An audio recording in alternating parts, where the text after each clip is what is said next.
toda a linguagem que nós usamos, ela não saiu do nada e não é um produto natural. Ela é um produto de uma longa acumulação histórica, durante a qual, vamos dizer, valores, significados, símbolos, evocações, etc., vão se depositando na linguagem, de modo que a diferença de linguagem entre uma pessoa que obteve apenas a formação escolar normal do Brasil e uma pessoa culta, a diferença é quase que a de um animal para um ser humano. Né? Por exemplo, se você pegar a tradição literária,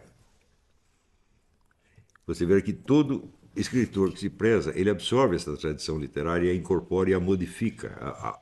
Ele pode acrescentar alguma coisa, ou pode até modificar a visão do conjunto. A coleção desses escritos fundamentais, cujo valor foi preservado ao longo dos séculos, preservado e reiterado ao longo dos séculos, confirmado e reiterado ao longo dos séculos, isso aí forma o que alguns estudiosos chamam o cânon. Tá certo? E o cânon é um material sem o qual você nunca vai entender absolutamente nada, nem da história, nem da vida humana, nem muito menos das Sagradas Escrituras. Eu acho assim, o suprassumo da pretensão idiota é um sujeito que não domina a própria língua e fica dando lições sobre as Sagradas Escrituras, quando ele não é nem capaz de pesar o valor das palavras. Você veja, quando você abre o Gênesis, né, como é que começa? No princípio Deus criou o céu e a terra. Né? Muito bem. O céu e a terra têm 20 ou 40 séculos de história do seu simbolismo. Então, é claro que a Terra que ele está se referindo é algo mais do que o planeta Terra, e o céu também é mais do que, né, o que em inglês se diria o sky não é o heaven. Né? Então, se você não tem sequer uma ideia da tradição do uso dessas palavras ao longo da história da civilização, você vai atribuir significados arbitrários, que valeriam, vamos dizer, apenas para você. Isso não vale nada. O, eu sei que existe uma diferença que já foi consolidada também pela tradição entre as letras humanas e as letras divinas. Não é isso? Mas não é porque o sujeito está lendo algo que pertence às letras divinas, tá certo? Que ele tem os meios de entendê-las sem ter passado pelas letras humanas. Isso é absolutamente impossível. Você pode ter partido de um exemplo simples. Se o sujeito não foi alfabetizado, não adianta ele ler a Bíblia, que ele não vai poder ler a Bíblia. Agora, existem níveis de alfabetização. Quem diz que o nível elementar é suficiente? Né? Você acha realmente que os evangelhos, os escritos sagrados da tradição judaica, foram escritos por pessoas com esse nível de alfabetização? Em alguns casos, essa diferença é tão evidente que ela salta aos olhos. Se você pegar, por exemplo, São Paulo é um dos grandes escritores da humanidade, então a linguagem dele tem uma riqueza de evocações que não termina mais. Tá certo? Agora, se o sujeito não tem esta retaguarda histórica, por assim dizer, ele simplesmente não vai entender. Né? Não tem, é assim uma pretensão, eu acho quase demente. Né? E é por isto, vamos dizer, pelo desprezo pela alta cultura, que a religião que vigora no Brasil, tanto entre os católicos quanto entre os protestantes, é uma religião apenas de aparências. É aparência de decência, né? Aparência de moralidade e aquele obediencialismo mecânico, que na verdade é uma blasfêmia. Ele todinho é uma blasfêmia. Quer dizer, você cometer o adultério ou você matar uma pessoa talvez não seja tão grave quanto fazer isto, porque você está sobrepondo ao culto de Deus, ao culto dos ensinamentos de Deus, o culto do mundanismo, o culto da opinião, a opinião do seu grupo ou a opinião das pessoas. Tá certo? Então você está caindo na pior das heresias. O que você entende de Deus é o bom comportamento no mundo. E se você é uma pessoa bem vista, você parece decente, isso é tudo o que se exige. Né? E se você, vamos dizer, defender às vezes uma verdade óbvia ou defender a própria igreja contra uma traição, você usa uma expressão mais violenta, então você feriu a regra número 1 do mundanismo. Todo mundo tem que ser educadinho. Então, o céu brasileiro está repleto de pessoas educadinhas. E isto é o grau mais baixo a que um ser humano pode chegar.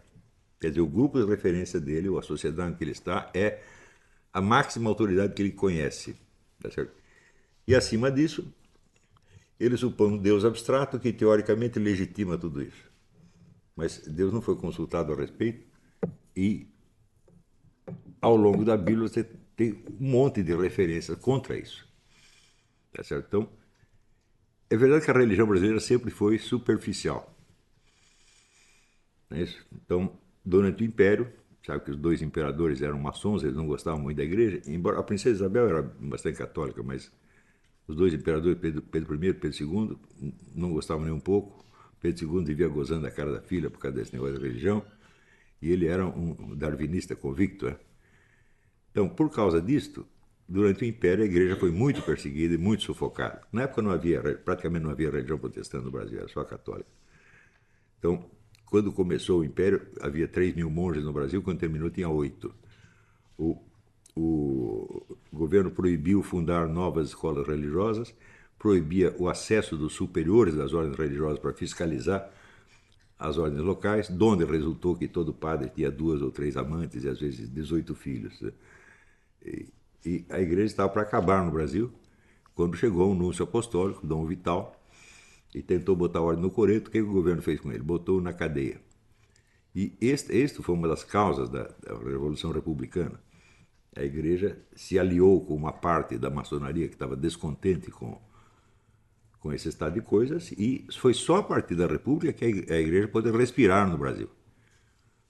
Mais tarde, quando chegam as igrejas evangélicas, elas vêm com a teologia da prosperidade e com a espécie da religião medicinal, que você vai lá para curar sua hemorroida. Né?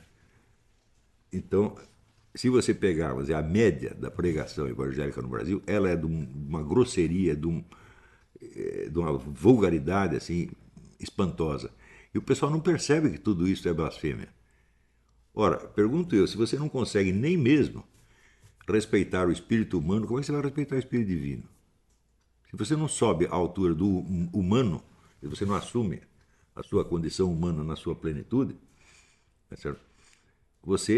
Tudo que você possa ouvir dizer a respeito de Deus são só palavras vazias. Não vai significar absolutamente nada, a não ser no aspecto mais sensível, que é o aspecto das proibições e da moralidade mais visível.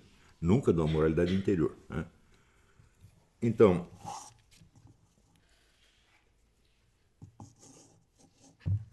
hoje em dia as pessoas veem que para as pessoas se revoltarem com esse estado de coisas, foi só quando atingiu o bolso. O fato de que num país que tem 70.000 assassinatos por ano, as pessoas se rebelem contra o desvio de dinheiro público, isso já é um crime maior do que o desvio de dinheiro público. Porque significa que o dinheiro público tem muito mais valor do que a vida humana. Então, ao governo corrupto, não, esse é um povo corrupto. O povo está corrompido até o fundo da alma.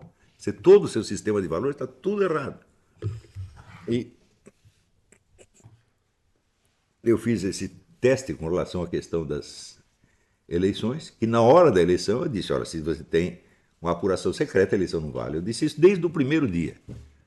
Passaram-se 4 anos para que a pessoa começasse a dizer isso no Senado, nos tribunais. Ontem deu uma entrevista do jurista, o Modesto Carvalho, dizendo exatamente a mesma coisa. Mas como é que um jurista leva 4 anos para perceber uma coisa dessa? Então você tem uma crise da inteligência, uma crise da moralidade, uma crise da consciência, uma depressão de tudo isso. Quando eu falo em criar uma nova elite intelectual, isso obviamente não tem nada a ver com criar uma militância conservadora ou criar uma militância cristã, isso é tudo uma besteira. Nós temos que primeiro elevar o nível geral da coisa, entendeu? A hora das decisões políticas chegará daqui 30 ou 40 anos.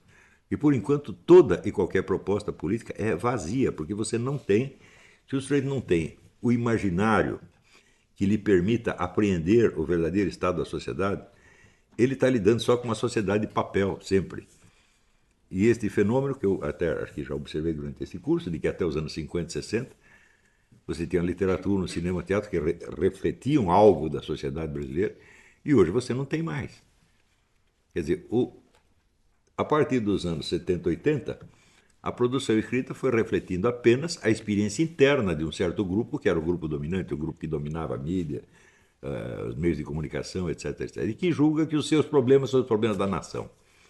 Quantas pessoas compõem esse círculo? No máximo 10 mil. Então, essas 10 mil sentem que aquilo que aconteceu a elas aconteceu ao Brasil. Então, mais tarde, entre os outros grupos, os grupos racialistas e gaysistas e feministas, etc., que também acham que os seus problemas são problemas do universo, quando na verdade são interesses grupais muito pequenos que estão sendo afetados. Não é isso? Então, por exemplo, o problema, até é um problema, uma tragédia, a tragédia do transexual que quer ser tratado no feminino, né? E que você é obrigado a negar os seus próprios olhos para dizer a ele o que ele quer que você diga.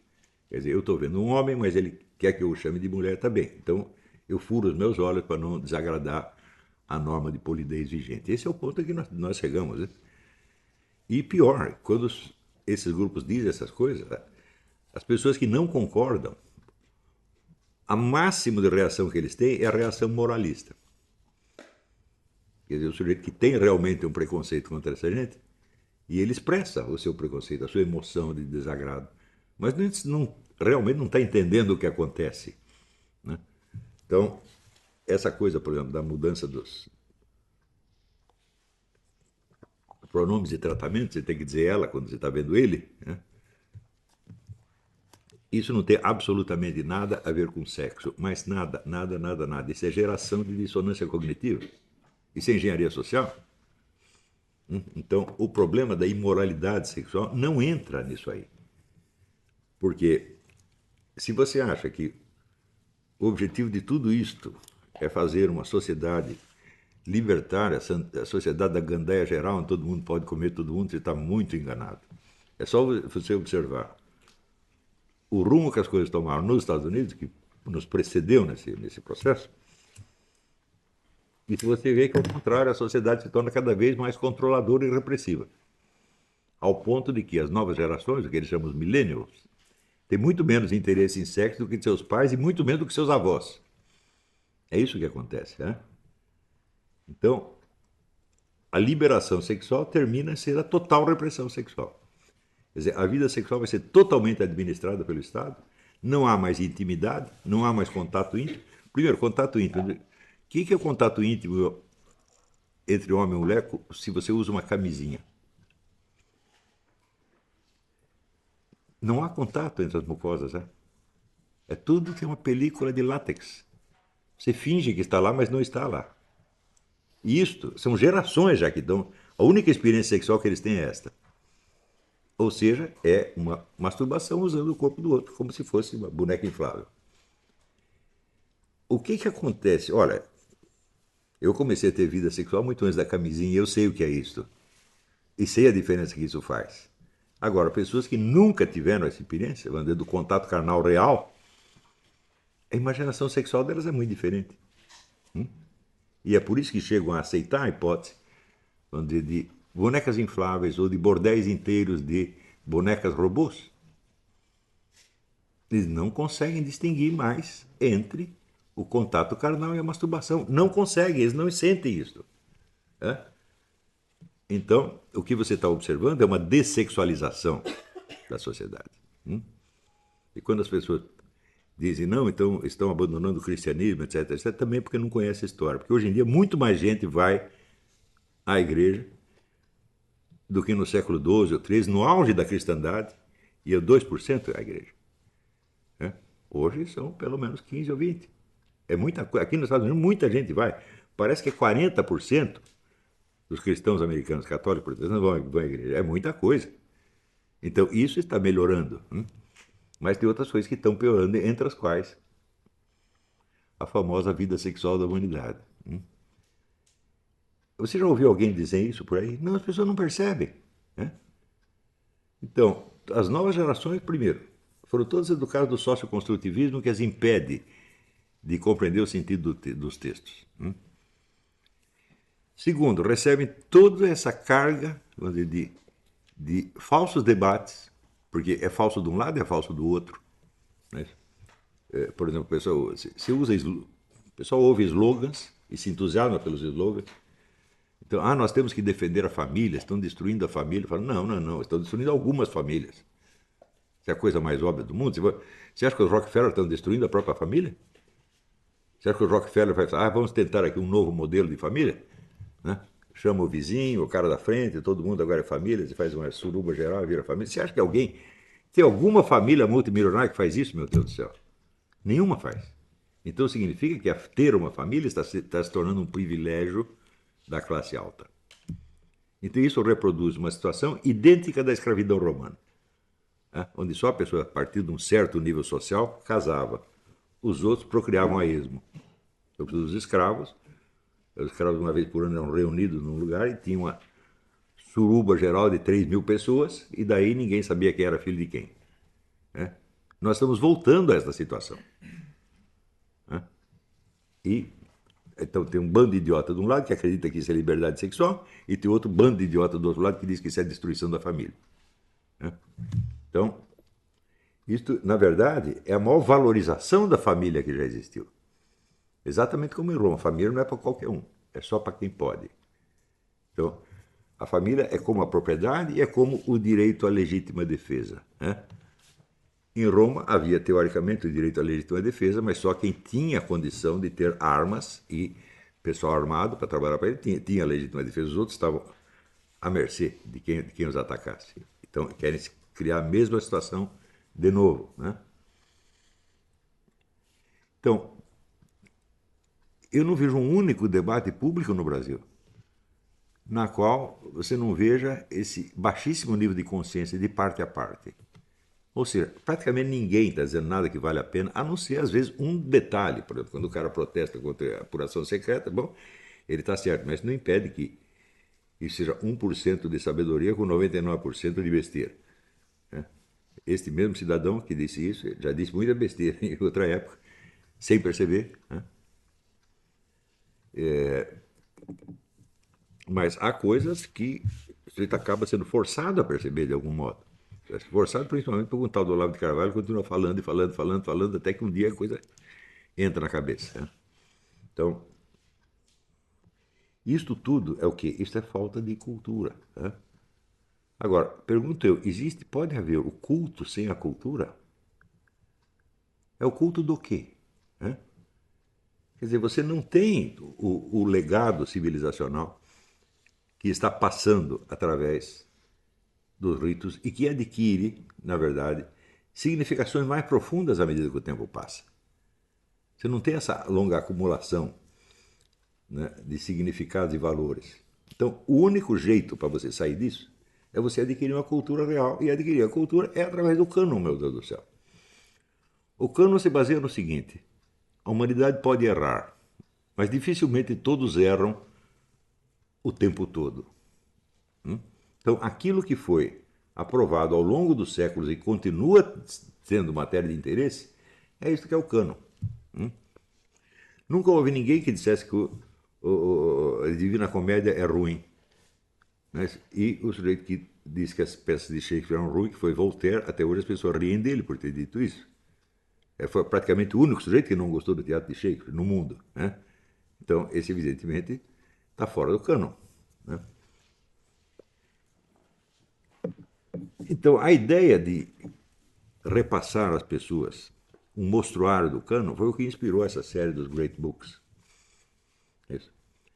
E o que não quer dizer que eu acho uma beleza esse projeto dos Great Books. Ele tem vários defeitos fundamentais. Primeiro, na seleção dos livros. A seleção era muito centrada naquilo que influenciou a história americana.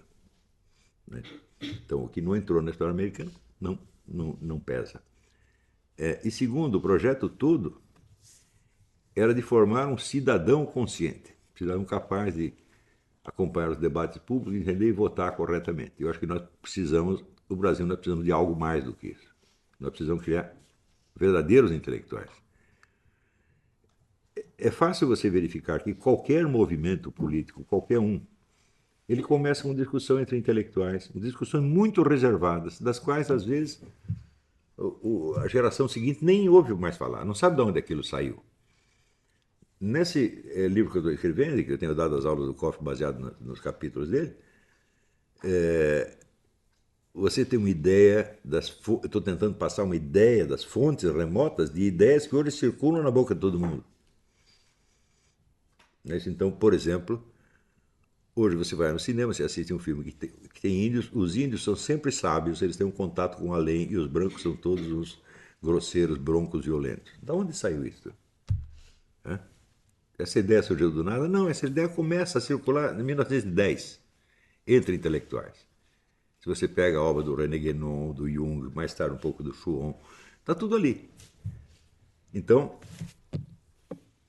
é claro também que essas ideias que entram em circulação e se apostam na mente das massas, elas só muito poucas são originariamente ideias políticas. Em geral são ideias culturais ou filosóficas, ou às vezes escolas artísticas que criam um certo modo de viver, um certo modo de sentir. E isso vai se impregnando na memória popular. E quando chega ao seu Zé Mané, chega como se fosse uma lei da natureza, uma coisa que sempre foi assim, que as pessoas sempre sentiram assim. Então ele não tem a ideia, né, do poder que algum filósofo ou escritor morto está exercendo sobre ele. Ele está obedecendo aquilo, ele não sabe, ele pensa que ele é autônomo. Quer dizer, essa ilusão da liberdade, eu sigo minha própria cabeça, eu penso com meus próprios miolos, isso é absolutamente ridículo. Sabe quem pensou com seus próprios miolos na humanidade? Ninguém, ninguém nunca. Isto é impossível, porque, em primeiro lugar, você está pensando numa língua. Foi você que inventou a língua? Foi você que inventou o repertório de significações que ela passou para você? Hã? Foi você que criou as reações imediatas a esta ou aquela palavra? Você não criou nada disso. Então, isso é realmente um produto acumulativo.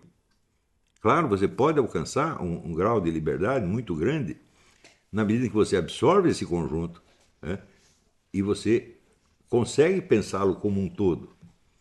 Então, aí você começou a pensar com a própria cabeça e pensar alguma coisa que ninguém pensou antes. Senão você está pensando com todas as cabeças que o antecederam.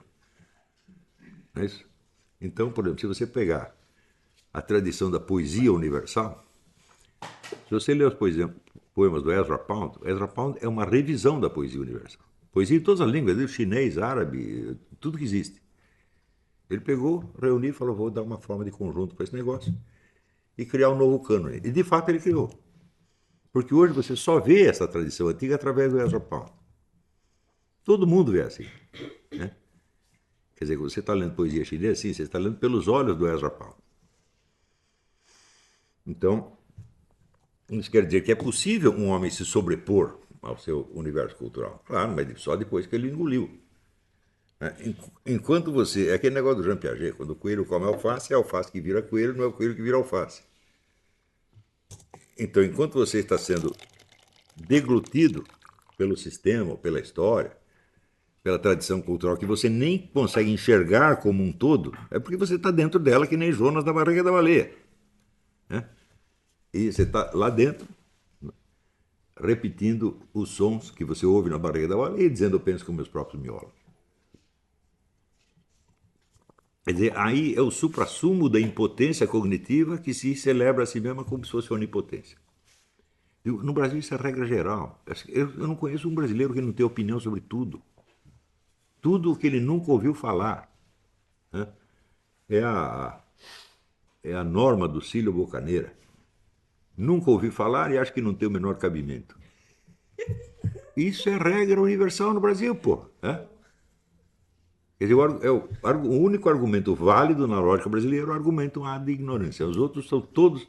Se tu ouve os outros argumentos, ele acha que não, tem alguma coisa errada, tá com sofismas. A palavra sofisma também virou um negócio. Né? Sofisma, argumento ad hominem. Eu não sei por que eu fui ensinar essas palavras para as pessoas. Hoje eu me arrependo. Né? O livrinho do Schopenhauer fez um mal desgraçado.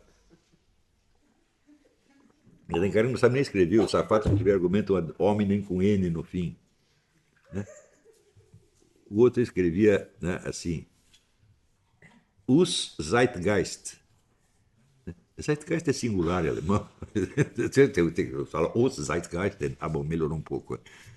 Quer dizer, vocês fazem citações em línguas estrangeiras que eles não conhecem e acham que estão fazendo bonito. Então, olha, o Brasil está virando o país mais ridículo do mundo, gente. Né?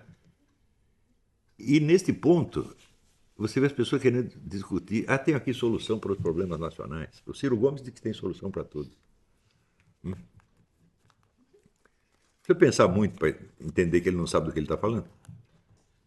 O sujeito acha que com uma reforma econômica ou administrativa ele vai melhorar isso aí? O sujeito acha que com uma intervenção do exército ele vai acabar com o banditismo? E tudo isso é tão imensamente ridículo. Mas é um ridículo se a gente vê de fora, mas se a gente está lá dentro é tragédia. Né? Quer dizer, na verdade, é um humor sádico. Fazer piada disso é um humor sádico. Mas pior quando você vê um sujeito burro sofrendo por culpa dele mesmo, chega uma hora que você começa a fazer piada sádica em cima do cara. Né? Então, a primeira coisa, só existe diálogo possível entre pessoas que têm mais ou menos o mesmo domínio dos fatos pertinentes. Não é isso? Você não pode discutir com um sujeito que não sabe do que você está falando. Então, quando que houve um debate assim no Brasil nos últimos 50 anos? Nunca. Porque ou um não entende o assunto ou os dois não entendem. Então, a maior parte, vamos dizer, quando eu participei de coisas chamadas debates, eu não estava debatendo nada, eu estava tentando ensinar um jumento. Até no debate com o João Pedro Stedley, eu tive que citar para ele coisas do próprio livro dele que ele já tinha esquecido. E pensa que ele se deu por achado? Não, você não sente. Quer dizer, você não sentir o absurdo do que ele está dizendo, né, é um dos sinais mais graves de deficiência mental. Não é doença mental, é deficiência mental. Né? Então, eu digo, se esta geração não puser um basta nessa coisa, dizer, chega de falatório idiota. Né? Agora nós vamos saber do que estão falando. E antes da gente poder pensar em problemas nacionais, tem muita coisa que você tem que pensar antes. Em primeiro lugar, você tem que pensar o seu problema. Né? Então, não existe a ação sem o agente. Então vamos ver se o seu agente está em condições. Assim como você consertar uma máquina, você precisa da ferramenta, mas a própria ferramenta está quebrada, então dançou. No caso, nós somos as ferramentas. Nós podemos agir na realidade. Mas quem somos nós e qual é a força de que nós realmente dispomos? Eu tenho a impressão que a minha própria vida nos últimos 20 anos ilustra para vocês o poder que um escritor pode ter. É um poder imenso. Você pode virar tudo de cabeça para baixo. Mas virar tudo de cabeça para baixo resolve o problema? Eu falo, claro que não. Isso foi apenas para avisar que existia o problema. Agora, como é que vai resolver? Eu não sei. Mas uma coisa eu sei fabricar outras ferramentas. E posso fazer o mesmo que eu estou fazendo. Ajudar a civilizar aquela porcaria. E a primeira coisa, a primeira condição para isso é que estas pessoas tenham um repertório de informações que seja mais ou menos o mesmo. Que elas entendam a linguagem umas das outras.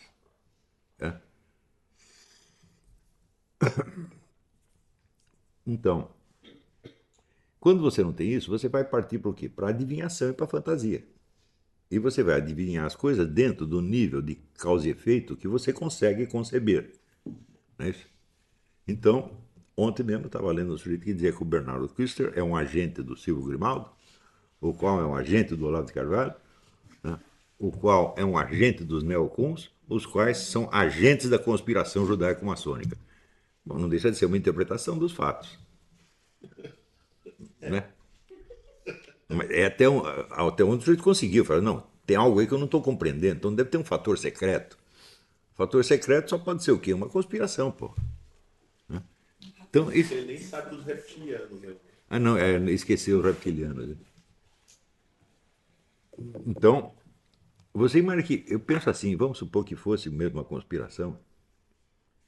Como é que um sujeito, um neocon ou um conspirador judaico-maçônico, né, reside em Nova York, talvez nunca saiu de lá, né, vai compreender tão bem a situação brasileira a ponto de ele dar instruções a mim ou ao Silvio Grimaldo. Né? Aqui, para você encontrar um cara que entende a situação dos Estados Unidos, é difícil. Agora, um aqui para entender a situação de lá, tá bom. Por exemplo, agora, essa semana saiu uma entrevista de um cientista político que, pela primeira vez, um cientista político, com H-U-M, que nem no cheque, né? Descobri que a economia brasileira é socialista. É? Ele entendeu, é. A gente está dizendo isso faz 30 anos, meu Deus do céu. Não é eu que estou dizendo. O Meira Pena diz isso aí 20 anos de mim. E no fim, tem um PhD americano que entendeu isso. É quase um milagre. Então, assim, nós não sabemos quais são os problemas brasileiros. Nós sentimos vagamente alguma coisa. E quando a coisa aperta o nosso sapato, nós achamos que é o sapato geral. Né? Por exemplo, o número de pessoas que dizem: não, o nosso problema são resíduos da ditadura militar. Ou resíduos da nossa formação escravocrata. Tem gente que diz isso, pô. Quer dizer, você imagina que um passado colonial de 3 ou 4 séculos atrás ainda é um fator ativo na história hoje. Né? Quando a experiência te mostra que um programa da Rede Globo basta para mudar os sentimentos e atitudes das pessoas em 24 horas. Então, o que interessa o passado nacional? Como força causal presente, ele simplesmente não existe. Agora, no Brasil, uma das demonstrações de cultura é isso. Não, porque na Batalha de Guararapes aconteceu não sei o quê, na ocupação do território do Acre. O que isso pesa hoje? Hã? Pois é. Então, quando vamos dizer, as questões que agitaram a vida dos nossos antepassados já desapareceram completamente da memória e os seus efeitos foram apagados, então certamente o passado não pesa nada. Se você disser, por exemplo, a eclosão do nazismo, o passado pesou alguma coisa, o passado imediato, que era o Tratado de Versalhes, o país sendo oprimido, etc, etc. Bom, isso pesou alguma coisa. Bom, as tradições nacionalistas, patrióticas, também pesaram. Né? O alemão sempre sonhou ter uma religião só dele. Né? E sonhou inventar uma religião. Na verdade, inventou. Né? Inventou várias até. Né? Então, bom, ali tem um passado, mas esse passado pesou porque as pessoas o conheciam. Né? Essa mitologia germânica toda. Bom, o nego lia isso nos livrinhos de infância, ele via isso na ópera do Wagner, isso aparecia no romance. Então, é uma coisa que está presente para ele. Né? Mas você acha, sei lá, que a Guerra do Paraguai, ou a Batalha de Guararapes, está tão presente na memória brasileira ao ponto de poder pesar em alguma coisa? Desapareceu completamente. E só interessa a memória de curto prazo. Agora, por que eu posso perceber isso e os cientistas sociais não podem?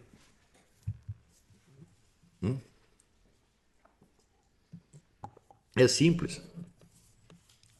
Eles saltaram direto de uma incultura ginasiana para uma formação especializada numa determinada ciência. E eles acreditam que estão dominando a coisa, mas eles não entendem o discurso geral. Eles não entendem a língua geral. E eles não têm pontos de comparação. Você não conhece a história, não é só a história dos acontecimentos políticos, é a história da mentalidade, a história das ideias, dos símbolos, dos valores, da história da imaginação. É tudo isso é o que dá densidade ao que você diz. Então, por exemplo, o sujeito pode aprender na escola que houve um estilo naturalista. Ele pega a definição do estilo e acredita que conhece aquilo. Mas eu vou dar um exemplo para vocês.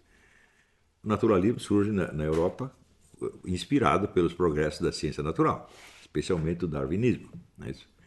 Os estudos sobre hereditariedade, genética, etc. E, então, aparentemente, você podia explicar a conduta de uma pessoa por fatores genéticos ou fatores evolutivos. E toda a obra do Émile Zola é mais ou menos assim. Daí tem um sujeito aqui nos Estados Unidos que quis apenas copiar o Émile Zola. Esse sujeito chamou-se Frank Norris. Ele escreveu um romance chamado MacTeague, é o nome do personagem, que depois foi filmado pelo Erich von Stroheim, um dos grandes filmes de todas as épocas. E, ver, uma coisa é você ser naturalista em Paris, Mas o McTeague pegava como... O McTeague não, Frank Norris, o autor, pegava como cenário assim, a América inteira, todo o imenso território americano. Então, opa, uma coisa é você falar de determínio geográfico, por exemplo, se inspirando em Thomas Buckle, né, como uma teoria que você leu. Outra coisa é você ver as pessoas assim como minhoquinhas dentro de um território imenso do tamanho da América. Então, hoje em dia ninguém aguenta mais ler o romance naturalista, você lê só por curiosidade.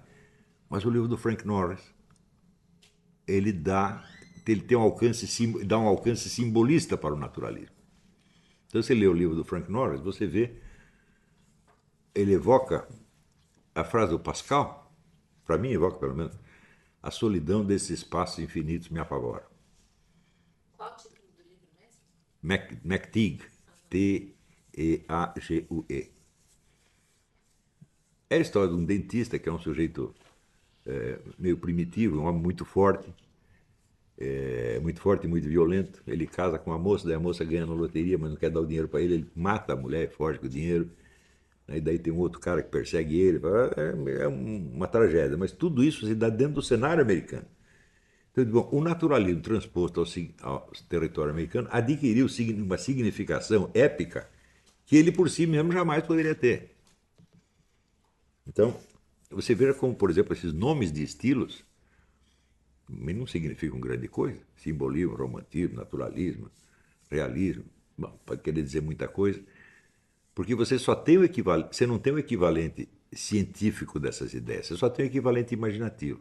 Eu, por exemplo, eu guardo a recordação do romance do Émile Zola e guardo a recordação do livro do Frank Norris. Tá certo? Onde o naturalismo alcança uma dimensão de profundidade que os simbolistas estavam tentando obter fugindo do naturalismo. E assim por diante. Também eu sugiro que vocês leiam 2 livros no Brasil. Um se chama A Amazônia Misteriosa, do Gastão Cruz. E o outro é A Selva, do Ferreira de Castro, é um romancista português. Ora, A Selva do Gastão Cruz é assim, é um monte de coisa verde com jacarés e boias, né? umas flores enormes, né? Uma floresta densa na qual você não enxerga nada. É isso a Amazônia dele. Agora, o Ferreira de Castro enxerta o fenômeno amazônico dentro da história humana. Então, de repente, a Amazônia não é mais um acidente geográfico, ela é um cosmos inteiro, no qual, vamos dizer, os seres humanos lutam para realizar seus objetivos e são várias vezes derrotados, não só pela paisagem, evidentemente, pela invencibilidade da paisagem, mas também por toda a conduta dos seus semelhantes. Então, de um lado você tem o naturalismo na sua expressão mais crua. Né? Então, é ainda, como no romantismo, a busca da cor local. Então, de repente, a literatura brasileira se povoa de jiboias, e macacos pregos, e tamanduás, etc, etc. Né? O modernismo fez isso. Né? Aqueles quadros da Tarsila do Amaral, aqueles homens com um pezão desse tamanho. Né? E o único negro que entendeu a Amazônia foi o português, meu Deus do céu. O Ferreira de Castro é um tremendo romancista, tremendo. O Ferreira de Castro era comunista, mais comunista que Lenin. Né? Eu disse, sim, mas ele era comunista ideologicamente, o que não quer dizer que a imaginação dele fosse comunista. Né? Você vê, muitas vezes, por exemplo, a melhor coisa que eu li sobre o romance do Graciliano Ramos, Vidas Secas, é um ensaio do Otto Maria Carpo, onde ele vê a ressonância do hinduísmo no tratamento da paisagem, sobretudo do personagem, a cachorra chamada Baleia. Ele diz, não, isso aí é uma visão hinduísta do cosmos. E ele tem razão. Agora, o Graciliano Ramos também era comunista.